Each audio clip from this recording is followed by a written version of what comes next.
I'm Mark Chaik. I'm the director of MD Volt, and today's we have Peter James. Peter's the general manager of Crystal Clear Automation LLC. He's going to provide the members of the presentation about a project he's working on with interest from the MTA involving a feasibility study on EV pod guideways for many Maryland corridors. Peter started his path in technology as a child working for his family's high-tech businesses. He went to Silicon Valley in 1975 and has spent his 45-year career developing high-tech products and systems and consulting to the top names in the industry. In 2003, Peter developed his first autonomous robot and has been exclusively developing autonomous robots for real-world applications since 2007. Peter has tested and evaluated virtually every type of sensor used to detect and avoid people and objects. These include LiDAR, PIR, active IR, multispectral, 3D cameras, SFM radars, ultrasound, et cetera, et cetera. He has applied AI machine vision and deep learning for robot guidance, and he has evaluated a wide array of Internet of Things processing, communication, and positioning technologies, including FPV, streaming, cellular data, radio, Wi-Fi, Bluetooth, UWB, Li-Fi, Wi-Fi router, CSI data, time of flight, angle of flight, signal strength, RTK, GPS, SAW arrays, MIMO beam forming, and recently 5G. And he's going to show us some things. So everybody, please welcome Peter James. Yes, hi. Yeah, wow, that was a lot. I didn't know you were going to use a whole bio. Yeah, I'm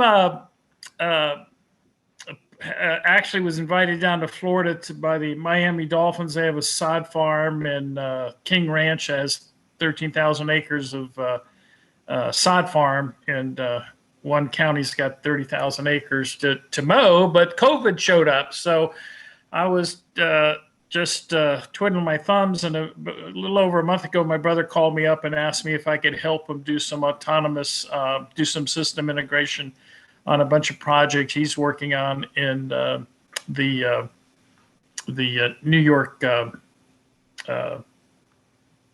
metro area. My brother built one of the first autonomous highways down at Virginia Tech in the 90s, and has been working in that industry for a while.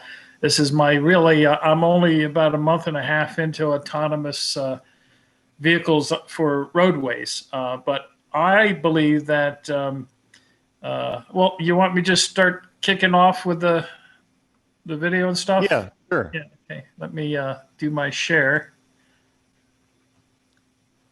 There it is.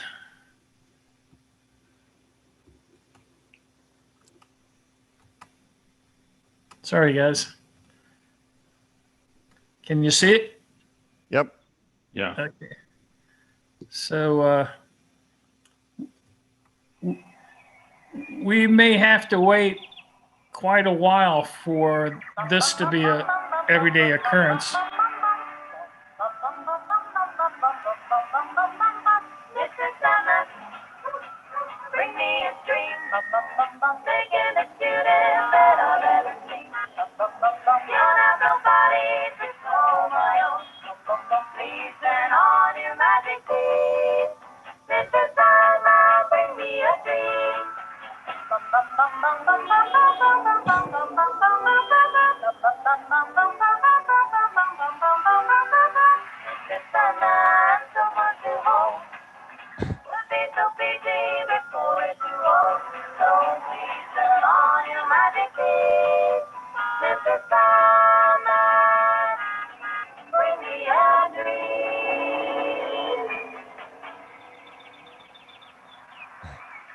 So we are getting close, but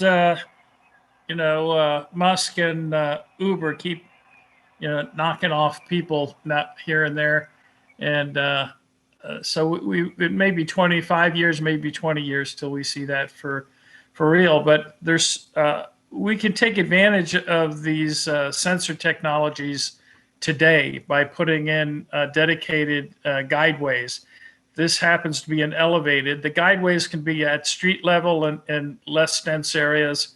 Elevated, they can be stacked, put side by side and stacked. They can go through buildings and on tunnels, and I'll show you how they can go over like the American Legion Bridge.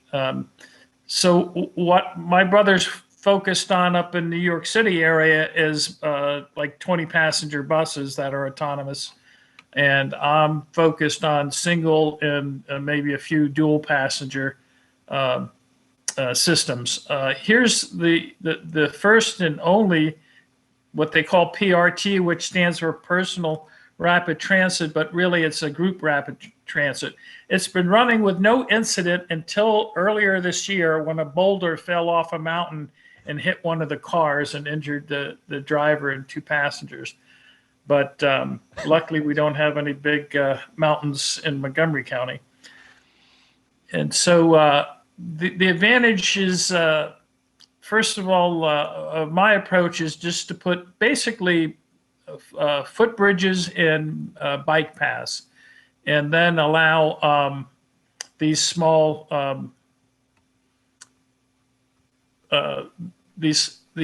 small pods.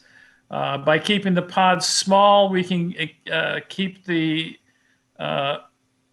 roadbed 4 feet wide. The average road, larger arteries are 12-foot wide, and urban roads now are spec'd at 10 foot for the inside lane and 11 feet for the curb lane. So we can get 2.5 to 3 times the traffic just on the size of the roadbed.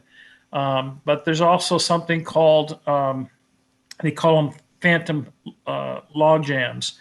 And this is just based on human behavior of pulling out, changing lanes, the starting, stopping, the wave. And typically the waves are either stationary or they actually move back in traffic. And because essentially what we're talking about is an amusement park ride where all the vehicles are evenly spaced, we can run, instead of like buses that might run at 10 or 15 minute headways, we can run headways down to a second or less at 60 miles an hour, and maybe in the future even faster than that. They've got jets that will hold similar distances at 10 times the speed using technology, and they've been doing that for 20 years. So the technology is available. Here's a little mock-up. What we're looking to do is just use a time of flight sensor and some other sensors just to hold it off the wall on the side of the guideways. So, and I'd like to show you one of the newer systems is in Heathrow Airport.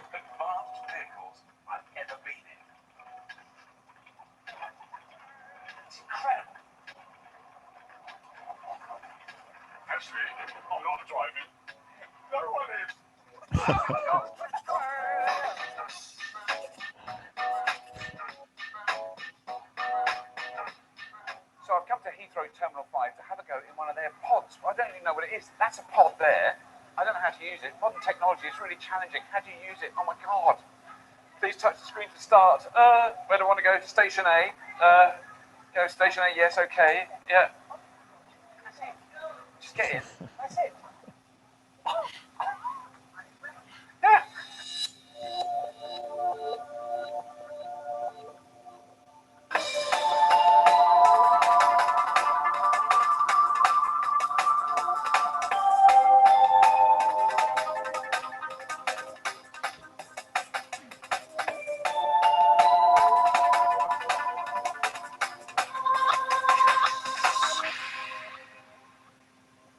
This is the first time I've been in one of these. This is absolutely brilliant because it's not a train. It's not a train. It's not a train, but it's not a car. No. So what is it? Yeah, what is it? Yes. So we're in a pod. Yeah. We've got 21 of these pods in Heathrow. It's basically driverless electric taxi. So you've got the benefits of a car, which is you and I have just got in when we wanted, on demand. But you've got the benefits of public transport, which is you're not clogging the roads up with cars. You're not clogging the roads up with CO2 or noise. You can hear it's, so there's no noise. It's running on a battery pack, 4 car batteries, actually. Smaller little electric motor. And the journey that we're going to take to Terminal 5 takes 5 minutes, 2 kilometres, and we're going to go at about 25 miles an hour once we get to full speed. It doesn't stop, so we're not stopping to pick people up on the way. We're going point to point where we want to go, when we want to go, so we don't wait, and passengers love it. And it's, I mean, what it's doing now is it's steering itself. It's driving itself. On the front and the back of the vehicle there are lasers. And it's using those to bounce the signal off the side of the track to basically calibrate it. So there's not like magnets or rails there. No magnets, no rails. It's just judging the distance and keeping that distance. Absolutely. There's a little gust of wind, or if the tyre pressure's down, it'll keep continuing calibrating all the way along. When you first see it arrive, you get in and you think this feels like the future. Yes. Because it's sort of a bit like you've seen in science fiction movies where Schwarzenegger gets in the Johnny cab or whatever. Absolutely. And we've had feedback from Heathrow customers about Blade Runner and Johnny Cab stuff and sci-fi. We've had some great feedback that somebody said it was the best part of my journey. Okay, well, I'm going to pause it, and I can provide links because I want to take too much time with that. But this video is very informative. It does talk about eventually moving to where private vehicles or shared vehicles could actually be driven off the roads. One problem we have in the north part of Montgomery County is people just aren't close enough to transit to use it.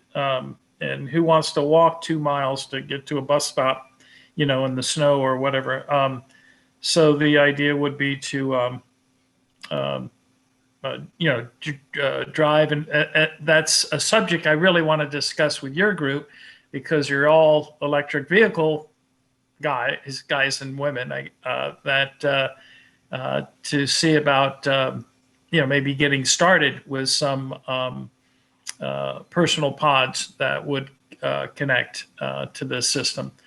And really, rather than just putting in single corridors, one of the big advantages of this type of system is the corridors can all be connected in a nonstop fashion, so that rather than taking transit and having to get off of one bus and get onto Metro and then off another bus and then maybe hail a cab, this is a point-to-point, no-wait system. So right now, in light traffic, it takes me 32 minutes to go from my home in Gaithersburg to downtown Silver Spring if I want to go to the farmer's market or whatever by car.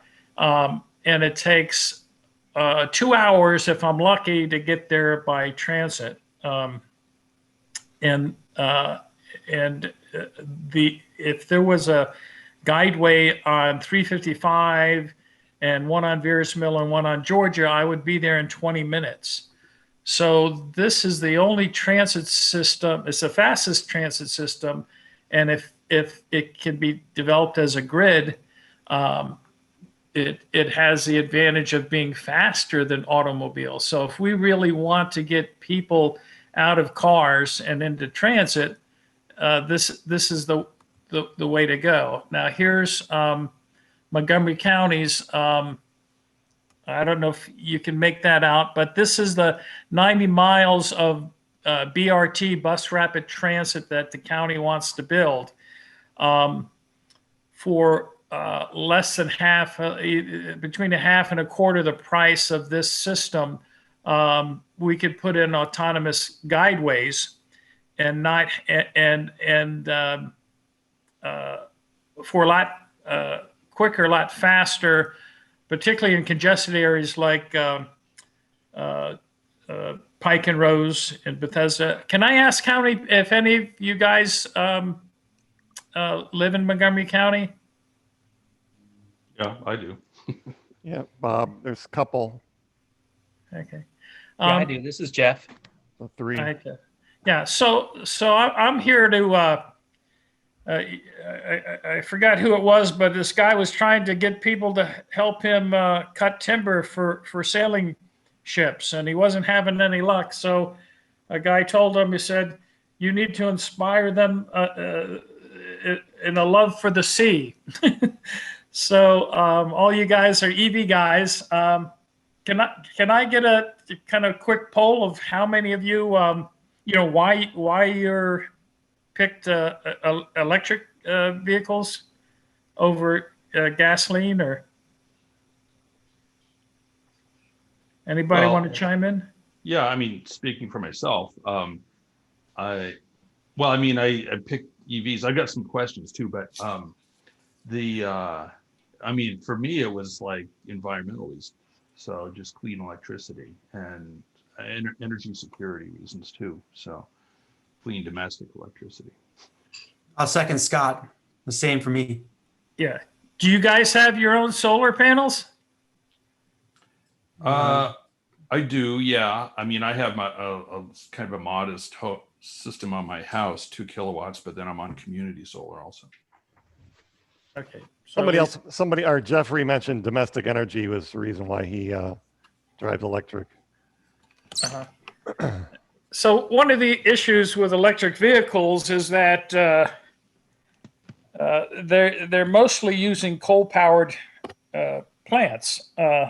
So one of the things we want to do if we can do basically for one purple line, we can put in 320 to 500 miles of guideways, and that's over 1,000 acres of solar farms that we can build. So we want to have this thing all powered and do a community solar on top of it. And I do a lot of hydroponic systems, robotic hydroponics. And so at each station, I wanted to put a hydroponic greenhouse where people can grab stuff on their way home. Well, I've got a question. Sure, go ahead. So you're talking about a lane adjacent to the existing road, or bridges, or both? Well, like up 355, it would be an elevated. It would be on a guideway, elevated guideway. Maybe So the only thing the pod would ever see is its own guideway from point to point. Yeah, well, until it got off. But right now, the alignment for the Maryland 355 BRT has it going off of 355, which slows down the route onto to Shady Grove Metro, or to the Germantown and Gaithersburg transit centers. With an autonomous guideway, you have connectors. So one person wants to go to the metro, he gets off that connector, goes there, while the next person flies straight up 355 to his destination. So it's all point to point. But one of the things we're trying to get the planners to think about, and they're still 2 centuries back in the train era, is that we're going to see autonomous vehicles show up and one day. So this is a way to take a good portion of that traffic and put it on these guideways. But once the fully autonomous vehicles are ready for the roads, the vehicles would come right off the ramp and then drive people doorstep to doorstep. In the interim, we're looking at using autonomous scooters, because they're less dangerous, that you could hail a scooter to take you down to the station. The BRT system on 355 is planned, 22 miles is planned to have 25 stations, whereas an autonomous guideway can have a station every quarter mile, because it's a very small footprint, and each station's, there's not a stop at each station. So we're talking, if you want to go the whole 22 miles, that's 25 stops versus no stops until you get to the end. And the advantage, yeah. So on the guideway, the reason it's viable now is because you're not interacting with pedestrians or other traffic. And so we have in our county something called, well, the whole country now has Vision Zero. And this is a Vision Zero. It's about 1 billion times harder to hurt somebody or kill somebody. And we'll probably be starting out at 25 miles an hour. But even at that rate, it's still going to be faster. But the problem with these articulated buses is that London pulled them off the streets because they were 4 times more likely to get in accidents because of the length. And the Montgomery County Planning's own report on the Maryland 355, they said car traffic was going to be in rush hour was going to be 7 minutes longer with the BRT than without. And that went from 47 minutes without to 55 minutes from Bethesda to Gaithersburg. And the BRT will take 77 minutes. And we're looking at a 15-minute or less ride. So there's so many advantages. And the ability to give everyone access to, shared mobility through this. So right now I got a call about 3 days ago from the mayor's-elect's office in Baltimore, and they'd like to see about having a gridway set up there. So I've got another question. So Go ahead. Sure. the pods are they just the sensors are local, or is it global? So I mean, are they just looking at the pod in front and staying away from them, or is there some? Well, there's a global system, like on my time to show my mower. Oh, so this is Peter, share your screen again, because okay, it's unshared. Okay, let me see. I took you off because it's. I'd like you to, like, if you share your screen, I'd like you to actually show something when you're doing it. Yeah. But try doing it again. Okay. Yeah. So this is using something called real-time kinematic GPS, and it has a centimeter accuracy. So without the solar panel on top, we'll use this. But my brother has actually, the governor of New York gave him a $250,000 prize for his idea of using something called ultra wideband, and we'll be using that in the beamforming of abilities of 5G coming up. So this is a commercial, happens to be electric mower running at Wheaton Regional Field. How does this, is it pre-mapped out, or how does this work?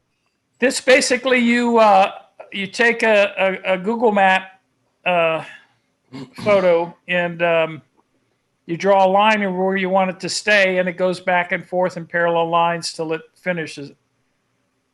So is it connected to like the Google Maps or?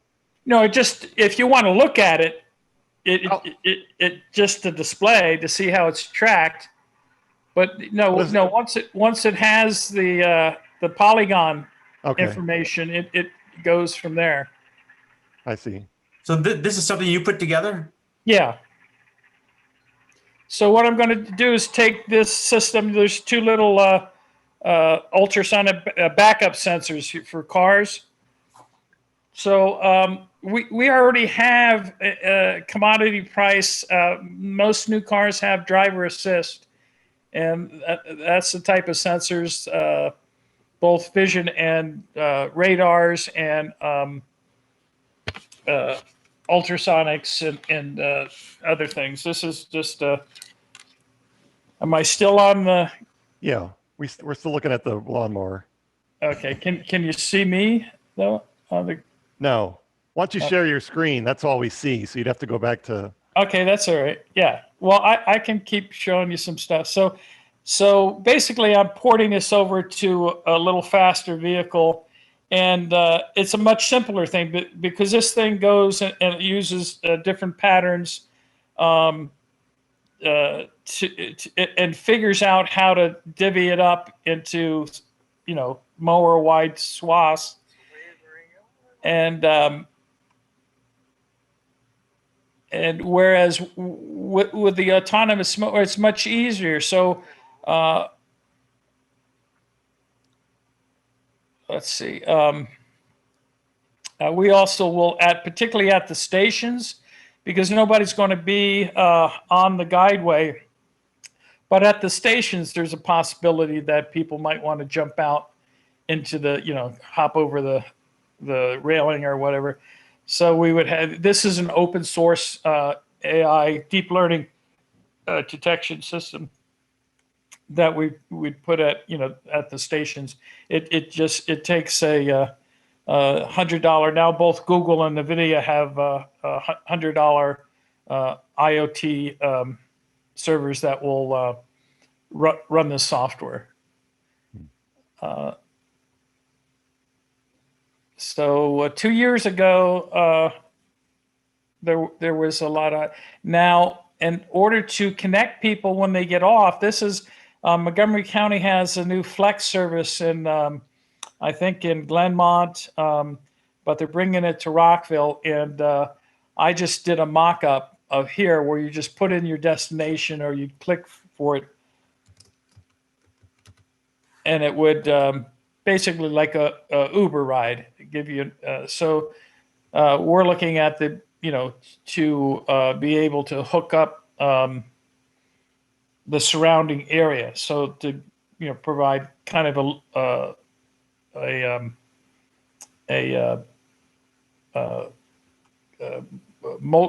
they call multimodal solution, as well as not just the guideways. So, and one of the things is the alignment for the guideways is. Let me go back. In the north, well, they don't really show it, but the alignments they have in Clarksburg area, there's about 6 different alignments where a BRT, because of the cost of the road construction, could only pick one of them. We can provide guideways to all of them. And then this from Metro Grove Station all the way up to Clarksburg is pretty much an entirely dedicated right-of-way. There's a couple of roads we have to go over, like 270 and 118 in Middlebrook. But other than that, it's all at grade. So we're talking about a bike path that's maybe $100,000, and and then some footbridges.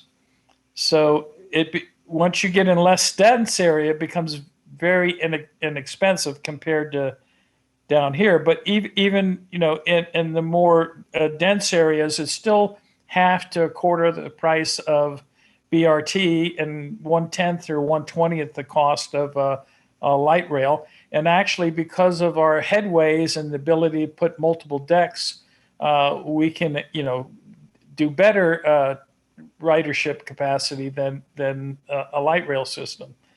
And I'm just tearing my hair out because the Montgomery County Planning refused to add it to their feasibility study for the quarter forward plan. And let me. So you're saying your guideways are less expensive because they're the width of the width and also 95% of the damage to roads is done by trucks and heavy vehicles. So an articulated bus is going to damage a road. It needs a much heavier base and roadbed versus a ultralight vehicle. And because we can charge at every station, there's a new standard of inductive charges out. So Maryland is putting in all these charging stations, but they're going to be obsolete by the time they get them in, because there's a new standard coming out which uses inductive charging where you don't have to connect anything up and it's safer. So when these things idle at a station, they're going to be getting charged all the time. My brother's done, actually, he was a consultant for Columbus, Ohio, which got a $50 million smart city grant. And he did a bunch of the designs for charging. And one of the things, when people go to work and these vehicles aren't being used, they can become the storage for solar panels. One of the problems that solar doesn't really work great is because when you get a lot of it, unless it's a hot day and you need it for air conditioning, it goes to waste. So wind or hydroelectric's different. You just cut off the valve and keep the kinetic energy, stored in the dam. But other renewables have a problem with storage. So the fleet of vehicles, and if we get the ridership we expect, we're going to have 2 to maybe up to 6,000. Well, countywide, we're going to have tens of thousands of vehicles that are all solar storage vehicles. I'm sorry, I have 2 questions. Sure, go ahead. The first one is, in Montgomery County, specifically on this map that you're showing, the first question is, how would this be monitored? Like if a pod happens to fail or stop for some reason, will there be someone or some bodies? Yeah, well, they're monitored all the time. My brother has, once he got the $250,000 check, New York City MTA has put in 3 different systems, and actually they put them in streetlights where they're using the ultra wideband that gets super accurate position. So we're monitoring, 20 to 40 times a second the position of all the vehicles, and we're going to put a redundant system doing it a couple different ways. So on that mower system, I've used Wi-Fi 900 megahertz radios, cell data modems, many different types. Excuse me? No, that's all right. Go ahead. Yeah. That wasn't me. That wasn't. So there'll be basically like a train control system. And right now you can actually, any of my platforms, you can grab your cell phone and use your thumbs to steer it around with a first person video. I happen to be lucky enough to have Fios, and I have a gigabit service. So we'll put a fiber line down the guideways, and both have high-speed communication with each and every vehicle. So not the vehicles will have knowledge of, say, the 10 closest vehicles to them, but the whole system will have redundancy. It won't just be a central control system, but it'll be redundant, a network of control systems that each one of them will know, and they'll be checking against each other. Me and my other brother did a logistics control system for the Saudi Arabian Air Forces, where we had 5 air bases all talking to each other to keep the system. During wartime, it kept the maximum number of planes in the air, and in peacetime, it kept the maximum number of planes under warranty. So Peter, share your video so we can see you. Okay, turn that off. Don't share I turn the screen sharing off, but turn your video on so we can actually see you. Okay. Yeah, I guess every time that happens. I think I just asked you to start it if you can. Start my video. Okay. There you go. There we go. Sorry. My second question is, let me just dovetail on the first one. The reason why I bring that up is because where I work, there is an unmanned transportation system in our building. And they do have signs warning people in case the system stops, it is monitored, because naturally when the system unexpectedly stops, people will panic and try to get out and the doors are locked. So that's why I brought that up. The second and we actually, our controllers, we monitor the current draw from the wheels and the rotation of the wheels and things like that. So anything we can know the payload, how heavy the people are in the vehicle, so we can adjust, because we want to keep all the vehicles going at the same speed and keeping the same headways, the same distance. So at 60 miles an hour for a 1 second headway, that's 83 feet. So if it drops down to, 80 feet, then the bells go off. If anything breaks down, other than the wheel coming off completely, the things will have hooks, and they'll be able to push them out away to the next gate. And then in case of fires, there will be a an escape latch that people can get it. If it and maybe rare incident or something. But these things are monitored. They can be driven remotely, and it's a real time, updated. There's a connected vehicle. My brother, like I said, in the 90s, everybody else was trying to make the vehicle smart. My brother was focused on making the highway smart. So he did these. He's sort of the grandfather of connected vehicle technology, and the whole system and redundantly will know if anything acts up at any time, and it can adjust. And even if the central systems go down, the independents in a mesh network, the independent vehicles will still be able to move, although they might slow down to a appropriate speed to not get people stuck up on the guideways. Okay. Would there be if there was like major snow issues, would there be a higher downtime for that kind of system than versus like a metro system? Well, higher snow. The thing about, if you watch the video, if you go to Morgantown PRT, right, they said the students hate it because they heat their track, and there is no downtime where everybody else. They used to shut down the buses or whatever. So I mean, that's one of the options. We could put a radiant deck out there to do that, but I would prefer to have a roof.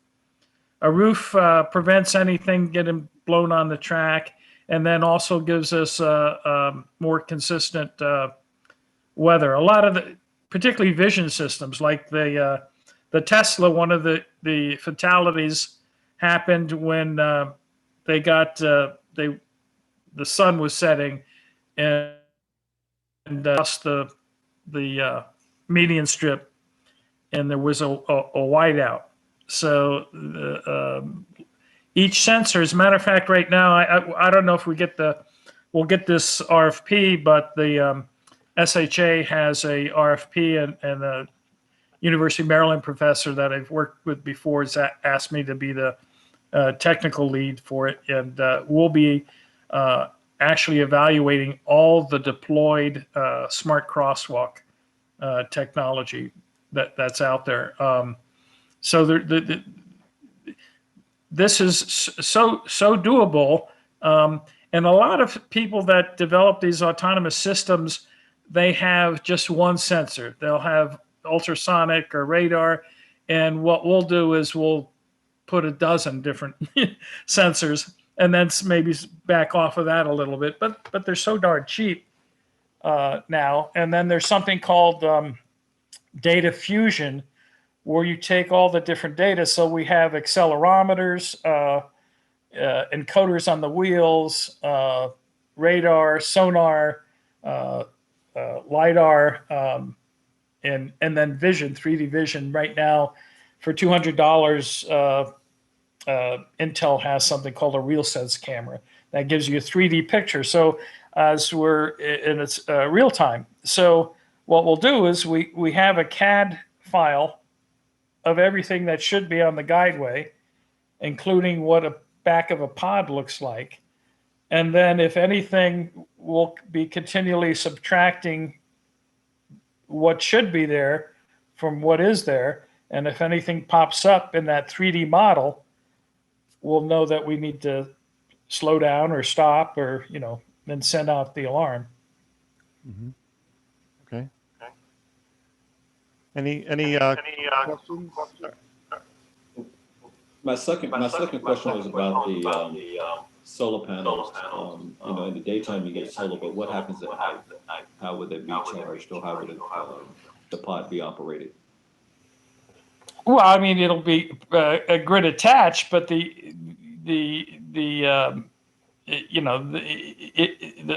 pods will be typically in the wintertime, there's a demand. So there may be some off demand, but during the day, the pods will become the storage. The rush hours will have maybe higher demand, but then during the day, the batteries in the pods, and this will just be a mathematical formula based on a cost model, and it'll be dynamic. So it'll be self optimizing, basically. Everything we're doing, we're looking to optimize. Right now, I found a guy that's got all the cell tower triangulation and GPS data from Verizon. So rather than saying the way transit planning works now is that they pick the busiest corridor, like 270, and they look to add capacity to it. And that's, I think, butt backwards, so to speak, because what you should be doing is track, but you can track everyone's cell phone, and who's making that long trip to the bus stop, or who's walking, who's riding a bike, who's taking transit, who's in a car, and then we plan to build what's called a traffic demand model, and then based on that demand model, then we'll feed it to some genetic algorithms and deep learning, and it will generate where to put the guideways and how many decks to put on them. And so I'm very much into letting these new technologies do the designing. And, we've been doing traffic planning and urban design, basically, subjectively by the seat of our pants. And, we could be much more effective by not trying to treat the symptoms, but rather, treat the disease. Mm-hmm. Does that make any sense? I'm sorry, I'm losing myself. Yes, that's fine. Thanks. So let's get back to, so you approached me because how did you want our members to be involved, or you had a question, Well, yeah, my big ask is I'm going to start building some full-size prototype vehicles to actually show people. So you guys are electric car enthusiasts. I'm looking for people that might want to build. I'm going to start with a fiberglass chassis and a fiberglass body. We're working with a company down at the beach. They've given up on their partner. They're trying to have one built by 2023. So they came to us and asked if we could help them. So they're designing 4-passenger pods, but I'm looking for some of your members that might want to build themselves a pod, and whether it's building the body. I would like to build something called a Halbach motor. Tesla has the finest electronics and motors that at least I found. And let me see where it is. Hi, how are you? Can I? In this video, I will explain. Yeah, you'll have to share your screen again. Yeah, let me hold on and share the screen again. The work is quite simple, and parts only need to be 3D printed and then assembled in the correct sequence. Winding the copper wires isn't much more complicated. So this is a Halbach motor. Basically, it alternates the fields of the magnet to. You need to purchase all the required hardware. And it gives you much lighter, much more efficient electric motor because it's the same technology in refrigerator magnets. If you turn a refrigerator magnet around backwards, it will not stick to the refrigerator. That's because most of the field is coming out one side. So Tesla uses this technology. Tesla also uses a technology called synchronous reluctance motors. And they've actually combined the two technologies to get right now the state-of-the-art, the optimal Motor. Maybe Motor. you What first happened? try to close the motor with. I Hi, lost how are it. you? Sorry about that, guys. Probably just So why- behind. Yeah, go ahead. So why do you want that particular kind of motor? Quite simple. Excuse me? Parts only need Why do you want that a Hellback motor? Why that one in particular? Well, because the vehicle's lighter, so we have lighter decks. We can get more vehicles in a mile of deck. The energy cost is less. The batteries, it can run longer between. So there's a lot of reasons. And also, well, our partner down in Florida doesn't want to buy Chinese stuff. It's one of the reasons. But it's the best technology. I always like to, to start with the best technology. And one of the things that's evolving right now is ultra capacitors. And Tesla just bought up probably one of the leading ultra cap companies about 6 months ago. But the ability to charge instantly and discharge instantly. So a smaller battery and a smaller motor can be used to climb the ramps. So there, there's a lot of emerging technology that the useful life of these vehicles will probably be about 5 years.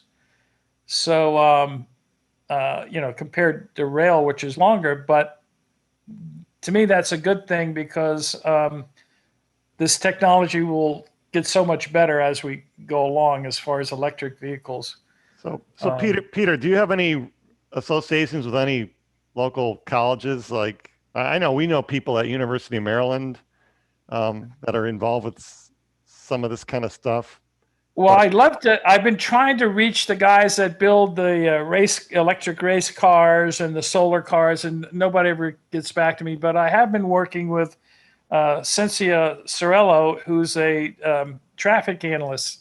She's with the civil engineering, transportation people, and I've got actually the whole transportation engineering department in Morgan State wants to partner with me. I've been asked by the Able Foundation to submit a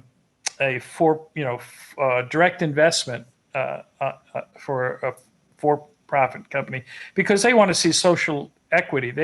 The governor, when he picked the purple line to fund, he defunded the red line up there, which was their east to west corridor that they were looking for light rail. So we're focused on there. But yeah, I would love to have, if you know people that want to, I'm basically looking for people to help me build, because the way I do development, I do rapid development, and I'll do many different prototypes to, just like Edison used to do. He would try 1,000 different elements in his light bulb till he found one that worked, or the best one that works. And people actually started coming to Edison with their inventions to have him perfect them. So I've been doing this for 45 years, and rather than pick one, but we by the time, the lead time it takes to get these things out there and built, the vehicle probably will change 20 times over. So yeah, but I thought maybe being an electric vehicle club, right? The answer is yes. Short answer. Yeah, because I can only think of a few people that have that capacity, like Bob Bernega, in the EVA DC club, that could, because I think most of our members are kind of, some of them are very technical, but they're just, most of them are in our group more for the social and some educational capacity. But well, one of the things I want to do is have a transit back currency. So if people, rather than funding is probably the biggest problem. I funded a Rock Terraces, a special needs school in Rockville. In 2 weekends at festivals, I raised money by selling their farm notes, and I got 20 restaurants to sign up to accept them, including Gordon Biersch, where you could go and spend the school's money and then redeem them. So I want to have ride fare, but I'm also looking for maybe someone who says, yeah, they want one of these vehicles. So if they can't help build it, maybe they would purchase one, or even if it's would be rented out. So we're looking for unique ways. I've asked some of the politicians to let us run a lottery to fund it, because we ideally would like to have free transportation. You use the roads for free. But I'm just looking, I guess, for your group as being like-minded and looking to, do we really want to get everybody out of gas guzzling cars and Right. into, electric vehicles? Mm-hmm. Yeah. I mean, it's good that you're talking about this today, because somebody here might be talking to somebody else and, oh, I remember this, presentation, and that's how we connect people together. So but yeah, it's very interesting stuff you're working Well, on. even making calls to your local politicians and planning boards and Department of Transportation, because this is something. It's much better if it's done across a wide area, a metro area. So Right. we see the state coming up with pilot funds for these. There's one over in Virginia now, similar to the National Harbor, but those are just nice, kind of cute things, Right. as opposed to something practical. But the biggest thing is we're going down a horrible road with these in Montgomery County with the BRTs, which are, we're lucky if 15% of the population uses transit in the first place. So is BRT, is that an autonomous bus, or No, is it no. just BRT is a separate bus lane for a rapid bus? transit. Right. From a cost standpoint, they're using one driver to eliminate to replace two drivers. But they have to get rid of left-hand turn lanes. They're going to take more lives, more accidents. We already know this from the data, and they can't afford him. So there's I've got dozens and dozens of reasons why it's a bad thing. But back in the 90s, they decided BRT was the way to go because it's cheaper than light rail. So it's more just getting people to kind of kick the tires and peel back the layers and help me go out and lobby for this thing for nothing else. And I do happen to be in a opportunity zone, so any investments, if they're held for 10 years, are capital gains free in an opportunity zone.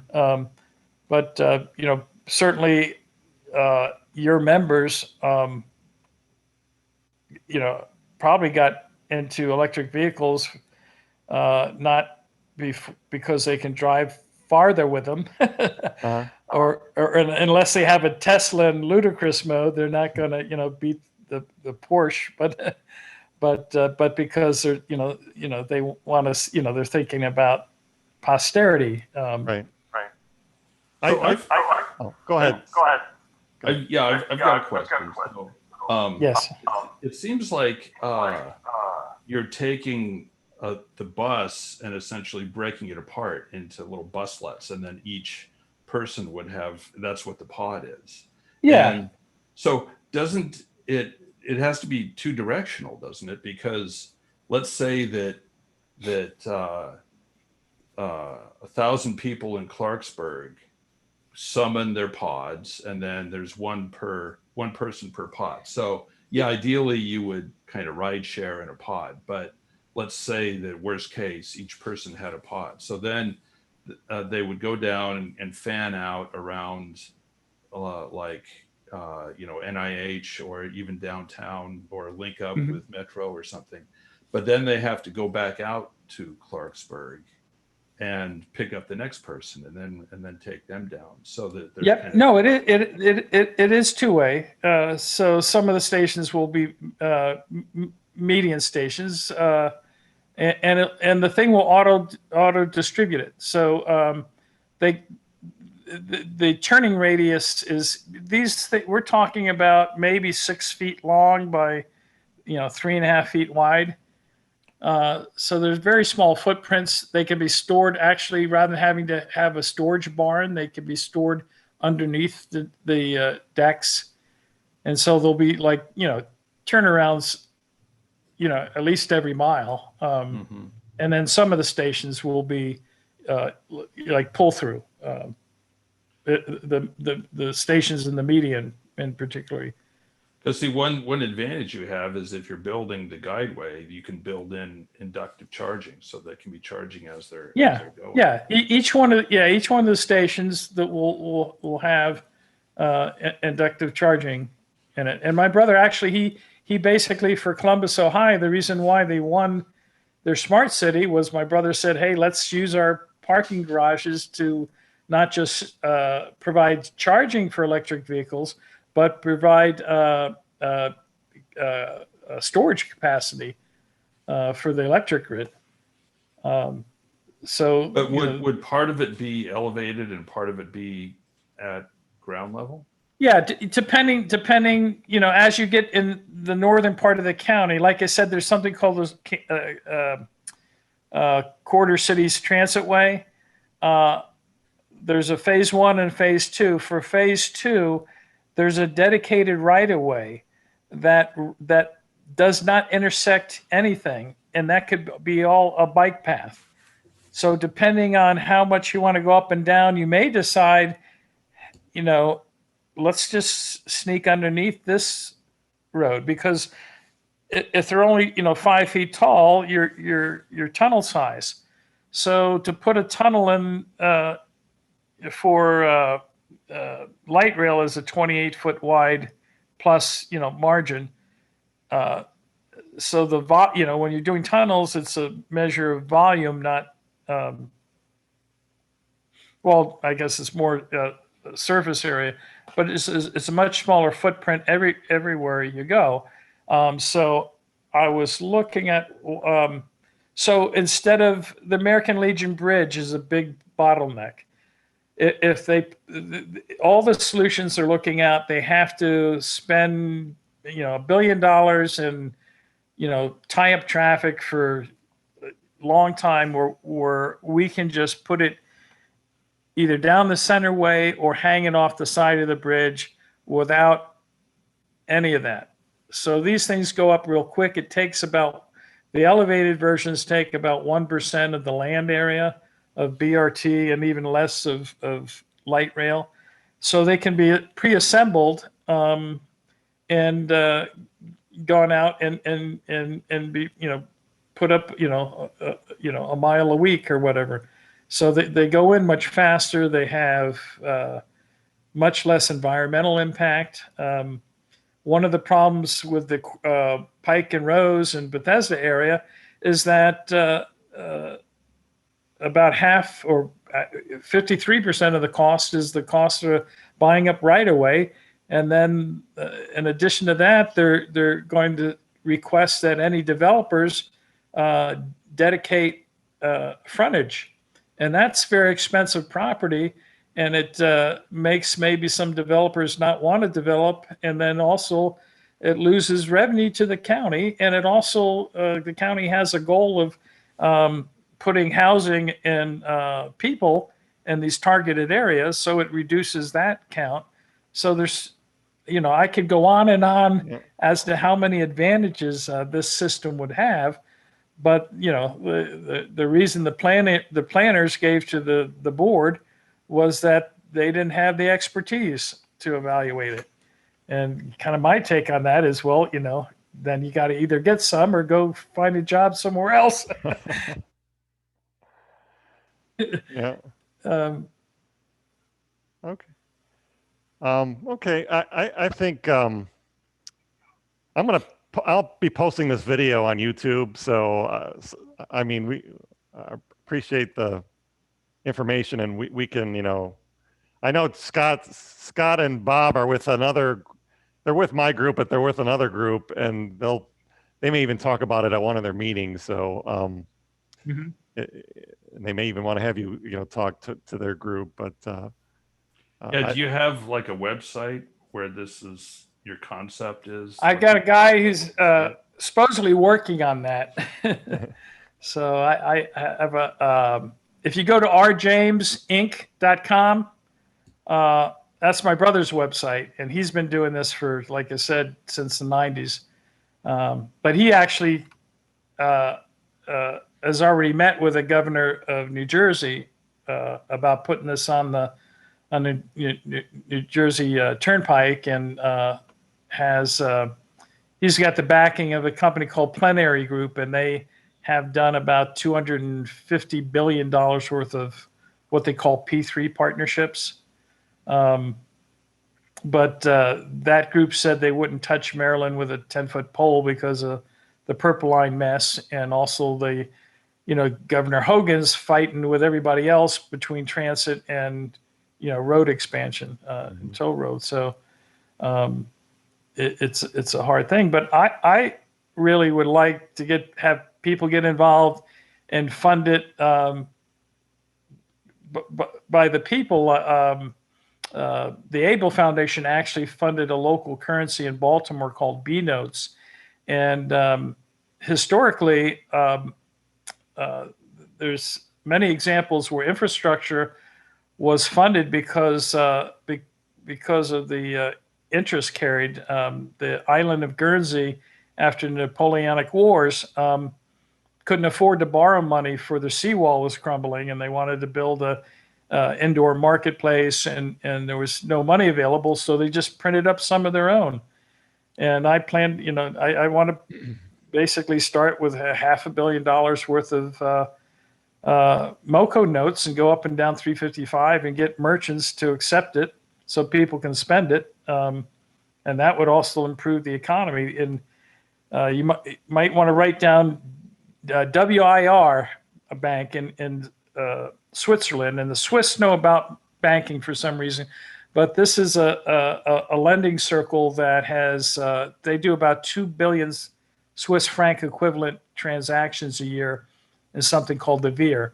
And this is a totally interest-free money system that augments the regular, government fiat currency or private banking currency. So, we're looking, I'm actually, looking to just get a lot of oars in the water, I guess, because there's, a super tanker.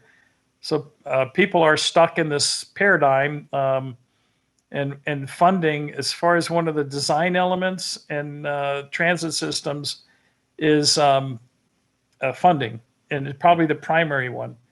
And we don't have any of it. We're looking at billions of shortfall just for Montgomery County, with the COVID, and there, like I said, local currencies, a transit lottery, where people basically buy each time they buy a fare ticket in advance, then it becomes a lottery ticket. And that would probably fund it, because so it's really, I'm asking if you just share my contact information, and anybody that maybe wants to do something, whether it's calling their Department of Transportation or Planning Board or elected officials. I think this is something that could be studied much more efficiently. There's something called the Council of Governments, to have 20 jurisdictions, kind of chip in. And that way they could particularly see about, I'm 65 years old, and I'm just trying to leave, something for my kids that's better than what they have. Great. So you said you've been talking with Baltimore? City of Baltimore? Yeah, I actually, there's a guy named Senator Corey McCary, I sent him the video on the Heathrow airport, and he got intrigued. So he called me back, and we've had some conversations. But a couple days after I talked to him, I got a call from the chief of staff of the Mayor-elect's office, and they want to start talking about doing this up in Baltimore. There's also a group called Baltimore Transit Baltimore for Coalition for Transit Equity, and one of my professors that I've worked with on another. My company's not a traffic engineering or civil engineering company, but we submitted a proposal to redo there was an RFP out to redo the traffic management system for Montgomery County, and we were one of the 3 finalists. So I had some professors on there, and one of them is the co-chair of the mayor's committee on transportation transition team. But I'm talking to these guys are in Clearwater. They want to do a whole grid connecting St. Petersburg and Tampa and Clearwater. There's another group in Greenville, South Carolina. They want to do a 76-mile guideway between Greenville and Clemson, and there's a group out I'm talking to in Chattanooga, Tennessee. So there's a lot of jurisdictions are now looking at this, and it's the only the only solution I've seen for the congestion. And if you're from Montgomery County, you'll maybe heard of the wedges and corridor, and the planning. They're still singing praises to it, and that was maybe a good plan back in the 50s or 60s when we were, bedroom, community. But now we've got everybody, packed in, sitting on this parking lot they call 270, and it's just, it just, to me, it doesn't make any sense at all. But but without a voice, I don't think most of our politicians do much in the way of thinking. They just they respond to the roar of the crowd, I guess. Yeah.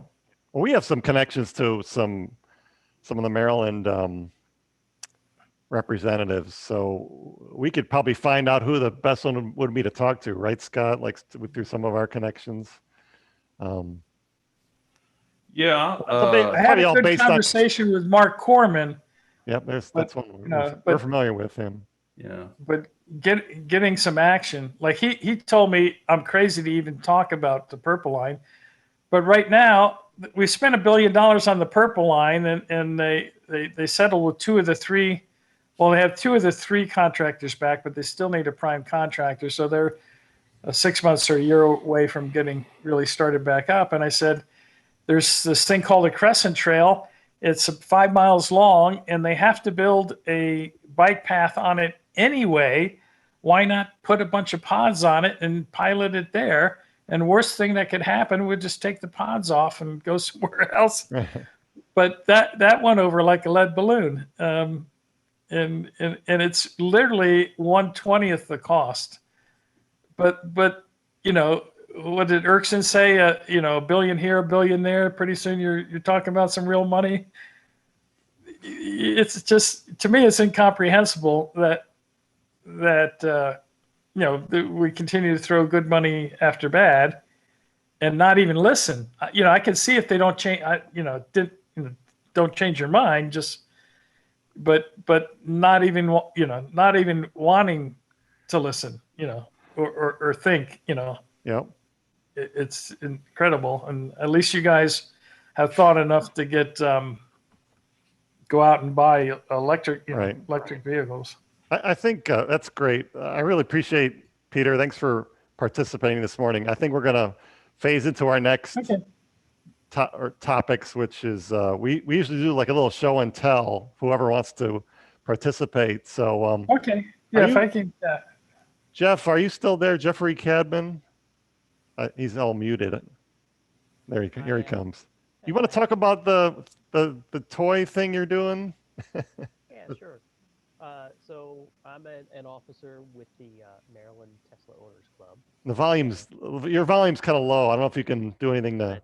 Let's speak into the microphone. There you go. Sorry about that.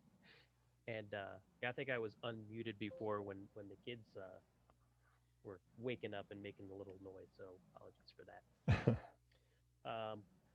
Yeah. So what we're doing is collecting toys for the Johns Hopkins Children's Center up in Baltimore, and so did this a couple of years ago when we were organized a little differently as Mid Atlantic, and it was pretty successful.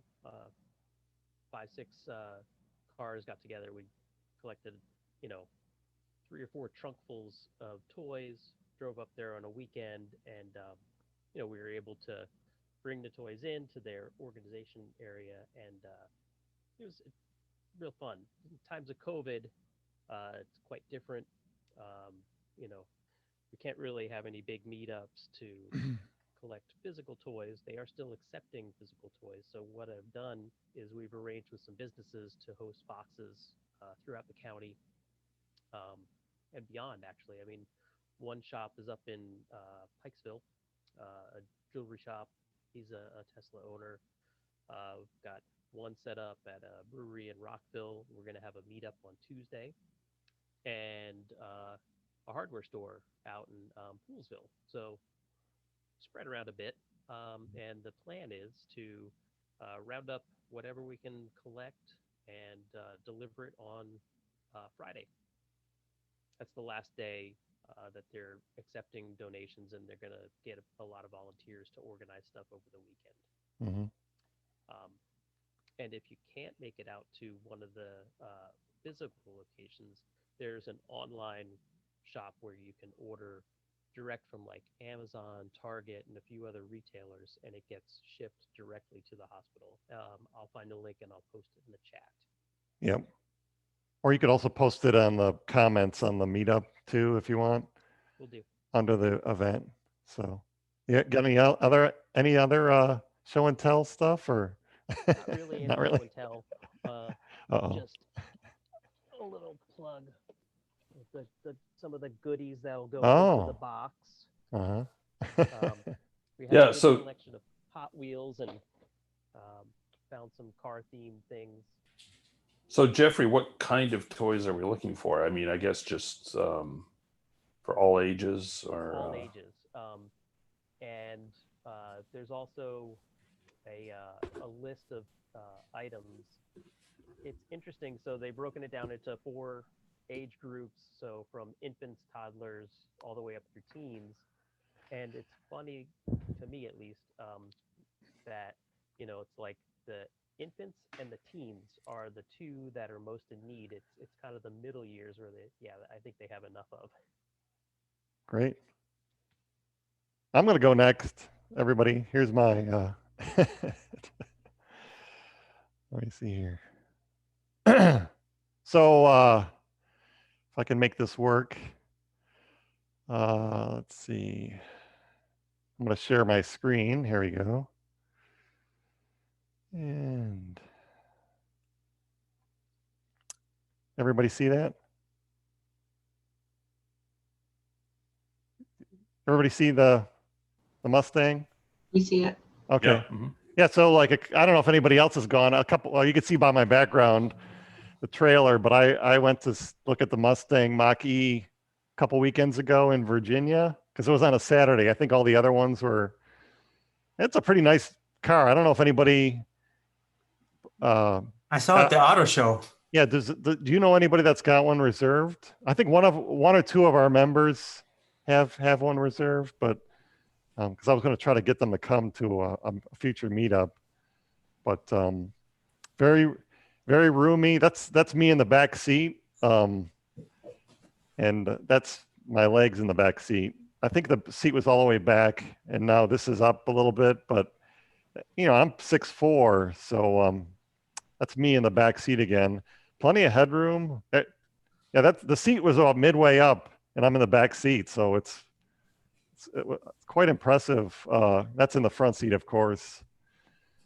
Did they let you drive it? No, that because of COVID.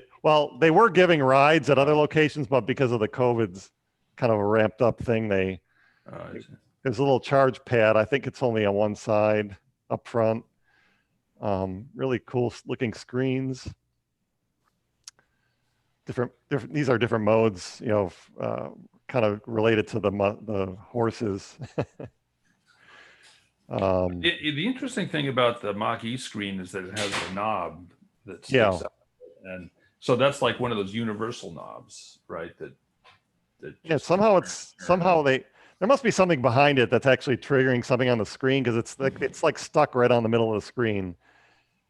Comes with a little charge kit, just like a Tesla. They basically did a lot of, look at what Tesla's doing. We're going to do the same things, a lot of room inside in the back.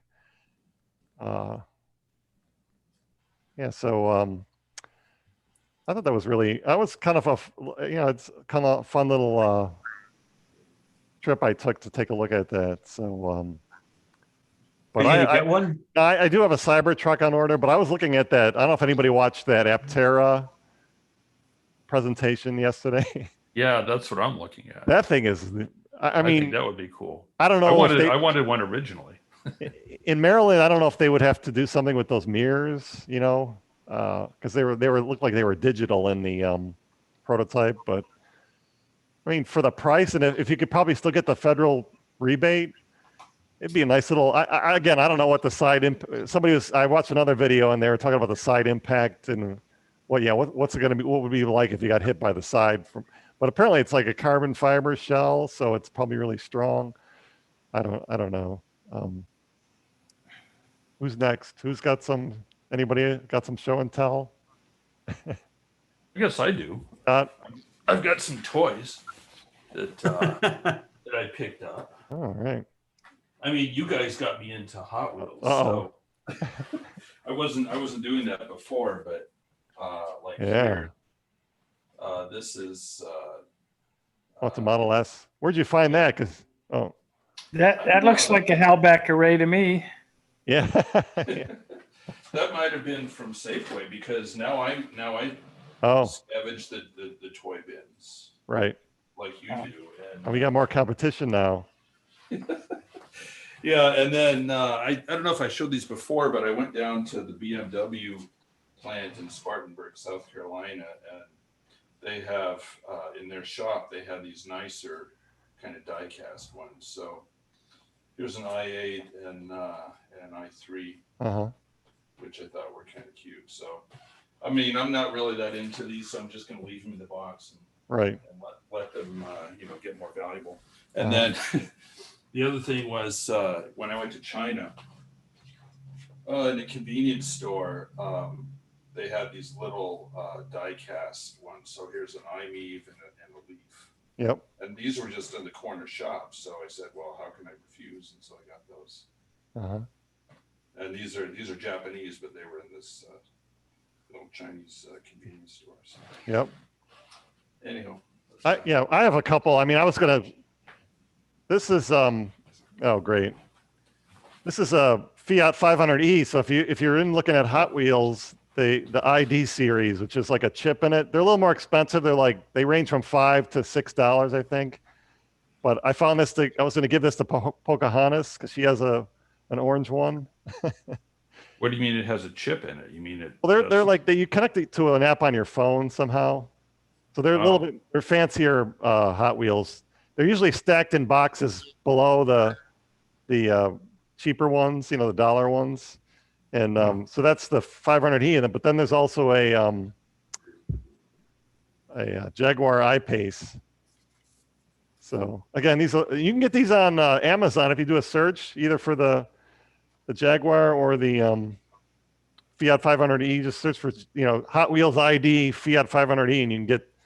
I was going to try to. There's a way to actually get that decal off, so I may try to do that before I give it to Pocahontas because she's got the orange one, but it's this has like kind of fancy decals on it. My Anybody wife couldn't else? think of Oh. a present for me, so I got one. Oh, another one. Wow. So, My first Hot Wheel. oh, your first one. Wow. Anybody else? Vanessa, you got something? Come on. No? Uh-oh. He's going to get something. uh, so here she comes. Oh, wow. That's a good one. Wait, let me That's my only Hot Wheel. hold it up again. I got oh nice. Is that a roadster or that's something else? What is it? It looks like a roadster, yeah. Yeah, it's a roadster. Wow. Yeah. And there's a guy I know on he's on Twitter that he's got every Tesla that they've yeah. Oh yeah, it's definitely just a roaster. Any other show and tells? We got a few people left. Nothing, Jeffrey. Jeffrey, Time Horse, Jeffrey. One more Hot Wheel than me, yeah. Okay, well, I think that's all we got today. Thanks for stopping in. I know this has been tough. I don't think we'll do anything in January, but maybe February. There was another presentation that somebody wanted to give about the charging, the BGE and their charging program. So we may do that. And hopefully by then, I know they started, the SMECO started opening they're trying to start to open their charging stations down here in Southern Maryland. So I'll probably be taking some pictures, video of that. They have one station in place, but they haven't turned it on yet. But those are those BTC power stations. Scott, are you familiar? Lanny posts a lot of issues with those. Hopefully we're not going down the low bidder path and to a disaster here. But yeah, I don't know if I've had any problems with them specifically. Is that with the one where he was trying to wave the card and it? Well, that's part of their network, but I've had issues with those FSX machines before because Royal Farms installed those. But yeah, I mean, one thing that I discovered is, especially if it's on green lots, because green lots gives you a QR code on the charger. And someone doesn't like green lots. Yeah, and so it's good to use as a backup. So when I was going to green lots chargers, I was actually activating them from the app. But if that didn't work somehow, you would, or no, I actually have a fob that I got in the very early days, which is on a keychain, and if you wave that, it doesn't work. It's good to be able to scan the QR code. So it's good to practice all these things on your phone before it's a crisis. And so just make sure you know all the ways to activate something. And the other trick is I've been to chargers where the screen looks dead and the thing looks dead, but if you go through the motions and actually kind of wave your card, it's actually still alive. It's just the screen's not working. So has anybody during the COVID, has anybody been to the Moms in College Park where we normally do our pinball? Did they shut the pinball room down, or Vanessa, did they close the? I haven't checked. I just go there to shop. So I'm just wondering because we like to do that yearly event. That may not happen this year if they shut it. I can check next week. I'm planning to go there next week. Yeah. Yeah, the station is up though. I in the store, but I believe they have a car vacuum or something, or an air pressure thing, which is really cool. Yeah. But I've seen cars charging there, so it's up and running. Yeah. With that solar panel on top. Yep. Yeah. Yeah, that's just kind of for, show a little bit. I mean, it keeps the rain off, but well, see, one thing we did is at the last CVIC meeting, they said that the Potomac Edison, they have these programs where BG&E is putting in their their chargers on public property, and Pepco also, and then Potomac Edison in Western Maryland. So they said they were putting one in Deep Creek Lake. So Lee and I, my wife and I took our Bolt up there, and for the first time, I had never taken the Bolt up there, and I've always wanted to go up and down the Sidling hill thing and see what would happen. But so anyhow, we drove out and we charged in Hancock because there's a fast charger there, and so we used that for the first time. Then we drove out to Deep Creek Lake, and that's at the visitor center. And I actually put a picture on PlugShare, so if anybody wants to see it. Oh, good. And right now it's just pads and wires sticking out of the ground. Oh, but it's on its way, and that will be really useful to be able to charge there. mm-hmm. Yeah, they're putting a supercharger down the street in Waldorf. So there's an FYI. They started construction on that, and so if you're going like down, if you want to go on a trip, you're driving a Tesla, and instead of going down 95, you can go down 301, or when you come back, there's a place to charge. A lot of people like to bypass 95 because it gets kind of bad going through past DC through Virginia, and it gets a little bottlenecked. So you can bypass that now. Yeah, between DC and the North Carolina line, it's pretty much jammed. Yeah. Okay, everybody, it's like 11:30. That's about as much as I wanted to, as long as I wanted to go today. So I really appreciate. Thanks again, Peter, for participating. Oh, you're very welcome. And hopefully we'll get some people directed your way, and we'll see what we can do. And I'm glad I just even found out about the Aptera, because that looks like a maybe a perfect design approach that we're looking at. Right. And everybody, thanks again. Have a happy holiday, and I'll see you next time. Take care. Thanks, Mark. Okay. Bye. Thanks for setting it up.